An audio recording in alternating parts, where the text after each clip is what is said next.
só se ama aquilo que se conhece e só é capaz de se ofertar de maneira plena aquele que se possui. Então, é difícil alguém conseguir se ofertar de maneira plena se não se ama. Seja muito bem-vindo, eu sou Eli Cardoso, você está aqui no meu canal e nesse tempo eu tenho trazido meu testemunho de maneira partilhada, né? Assim, em alguns vídeos mais curtos, sobre alguns aspectos e sempre tentando levar você a uma reflexão, não um testemunho pelo testemunho, né? Então, se você é novo aqui, seja muito bem-vindo. A gente já tem alguns outros vídeos falando sobre outros aspectos do meu testemunho, mas hoje eu vou contar como o cego de nascença se encontra com Deus. Nos evangelhos, né, nas Sagradas Escrituras, em todos os evangelhos tem algumas leituras, né, que eu posso até indicar para vocês. Em João é o capítulo 9, em Mateus é o 9 também, em Marcos tem dois capítulos que falam sobre o cego, que é o capítulo 8 e o capítulo 10, e em Lucas é o capítulo 18, mas desta vez eu não vou falar sobre nenhum desses evangelhos, eu vou falar como esta cega que vos fala teve o seu encontro com Deus. Bom, ao longo da minha história, Deus ele foi tentando, né, enviando seus anjos, assim como acontece com todo mundo, enviando seus anjos e tentando me atrair para si, para a vontade dele, para o cumprimento da vontade dele, que é a nossa plena felicidade. Porém, ao longo da minha história, ele foi tentando e a gente, por ter o livre-arbítrio, a liberdade, a gente é teimoso, a gente se desvia muitas vezes dos planos que Deus tem para nós, né? Então, eu me lembro quando eu tinha 15 anos, eu ganhei de uma amiga que ela era bem religiosa e tudo, e ela me deu meu primeiro terço. Hoje eu não tenho mais ele aqui porque ele era algo muito caro para mim, eu gostava muito dele e por isso eu me despojei, eu dei ele para um irmão, um amigo que partiu em missão para a Suécia e eu queria que ele lembrasse de mim, então eu dei o terço para ele.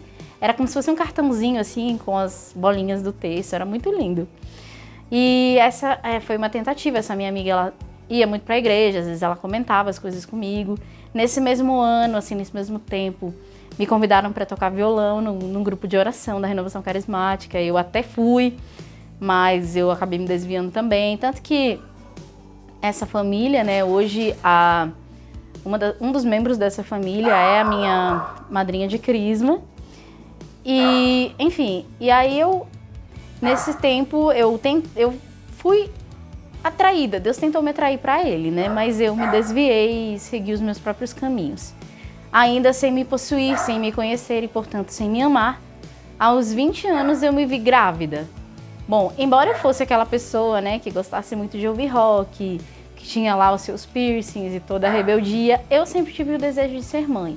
Agora não cabe aqui eu contar para vocês sobre a minha gravidez, enfim, mas o que eu quero contar a vocês é que quando eu engravidei, quando eu soube que seria uma menina, assim, teve uma comoção assim, familiar, né? Principalmente a minha mãe, porque ela ouvia que a nossa cegueira era um problema genético e que atingia as meninas. Então ela ficou bem desesperada assim, na época, ela dizia assim, que ela não queria passar por isso de novo, né? Então nós começamos a rezar, embora a gente não soubesse muito como rezar, não tivéssemos assim uma religião firme, né? Éramos católicos de cultura. Então nós começamos a rezar. E eu mesmo sem saber muito, eu sempre dizia, quando eu estava grávida, assim, que Deus ele não ia fazer uma obra pela metade. Eu dizia isso, né? Aí, assim como aconteceu com o menino Jesus, que quando Nossa Senhora ela vai até a casa de Isabel, levando o menino Jesus no seu ventre, acontece o primeiro milagre da graça, na ordem da graça, né, que é o menino Jesus, de dentro do ventre de Maria, fazer com que o João Batista, seu primo, né, pulasse de alegria e ficasse cheio do Espírito. Eu acredito que quando eu estava grávida, Deus ele começou a me reconduzir para ele, né, ele começou a fazer essa obra nova dentro de mim.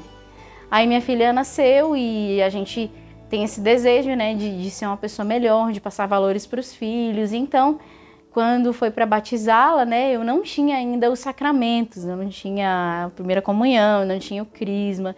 Então eu fui fazer lá um grupo dos catecúmenos, né, da catequese de adultos.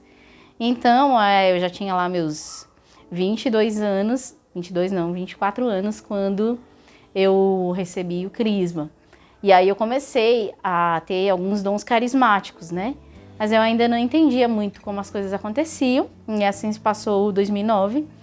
E aí quando foi 2010 eu comecei a tocar na igreja, a servir na igreja, mas muito assim, movida pela emoção, nos momentos de oração. Por muito tempo eu estive na igreja, mas assim, eu não tinha uma experiência pessoal, constante, né, com a palavra de Deus, com o Verbo encarnado. Então, o que acontece? Nesse tempo, passaram-se muitos anos, né, fazendo alguns cursos, frequentando, participando da missa, mas eu não tinha missa diária, não tinha muitas coisas. Quando eu lancei o meu CD, em 2018, as minhas composições, elas ainda não eram baseadas numa pessoa que tinha uma vivência profunda com a palavra de Deus, né? Então foi só quando eu fui viver lá minha experiência vocacional, que eu conheci o Caminho da Paz, da comunidade Shalom, aí eu comecei, né, a ter mais contato com a Bíblia, a fazer as leituras, a fazer a Lexio Divina, a querer ter um contato diário com Deus, né, conversar, rezar, né, com Deus como um amigo. E aí sim, eu venho assim a passinhos muito pequenos, né, muito curtinhos, porque Deus ele tem uma infinita paciência comigo, né? Ele utilizou-se da minha filha, né, para me levar para ele, para me atrair. Ele tentou de outras formas, mas ele me enviou, né, a minha filha, para que eu fosse atraída para ele. Assim como Deus Pai enviou Jesus aqui para a Terra para nos reconduzir para ele, né? Assim acontece. Nesse tempo que nós estamos no Advento, né, que nós estamos disponibilizando esse conteúdo, já entrando o Advento, começando os preparativos para o Natal, que o Menino Deus possa também conseguir finalmente atrair você para ele, assim como ele mandou minha filha, que eu falo que é minha Nossa Senhora particular por causa disso, né? Ela nasceu no dia 13 de maio, mas ela veio, assim como Nossa Senhora, ela nos leva a Jesus, a minha filha veio para me levar para Deus. E hoje a minha grande missão como mãe é devolvê-la em santidade, assim como ele, ao me dar a minha filha, me faz buscar a santidade a cada dia. Eu espero que vocês tenham gostado desse conteúdo de testemunhos, né? Agora a gente volta para um conteúdo mais musical, enfim, algumas surpresas aí, não vamos contar, não vamos dar spoiler, mas assim foi o meu encontro pessoal com Deus, o meu início do processo de conversão, porque a conversão ela é diária, não existe, sou convertido, estou me convertendo a cada dia. E que Deus também possa atrair o seu coração para Ele. Lembrando que a felicidade, a nossa plena felicidade está na vontade de Deus. A vontade de Deus é o nosso paraíso. A melhor arma contra a ignorância, a falta de conhecimento, é sempre a informação. Por isso eu trouxe aqui meus testemunhos, mas também para te mostrar que a pessoa cega, a pessoa com qualquer deficiência, ela pode. Não tenha vergonha de perguntar o que você tiver curiosidade, porque quando você se informa, você é um a menos a pensar que nós não temos capacidade de fazer aquilo que vocês fazem, do nosso jeito, no nosso tempo. Deus abençoe você. Shalom!